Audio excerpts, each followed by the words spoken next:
Hi guys, welcome back to my YouTube channel Shortcut Mastery. So as many of you have faced such type of error like secure connection failed on Firefox, so we will fix it today. So let's start this video. It's quite easy. So you have to just type search bar Firefox. Here it is, the Firefox browser. You have to just open it up, and in the search query you have to just type about colon config and press enter. When you press enter, you will get this message: accept the risk and continue. Basically, this is not any risk, this is like the query that we have entered. So this is the message from there as well. So you have to just type, click on accept the risk and continue.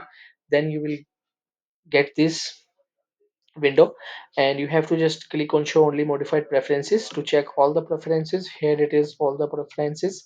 So we don't want to go there, we just have to find this command.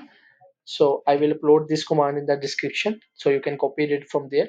So you have to just type, copy it and paste there as well. So here it is, as you can see, this command is here. So you have to just check this if it is true. So you have to just double click on it, it will become false. So if it falls, so you have to just close this window and restart your Firefox, and your issue will be fixed. If you like my video, so kindly subscribe my YouTube channel. Thank you.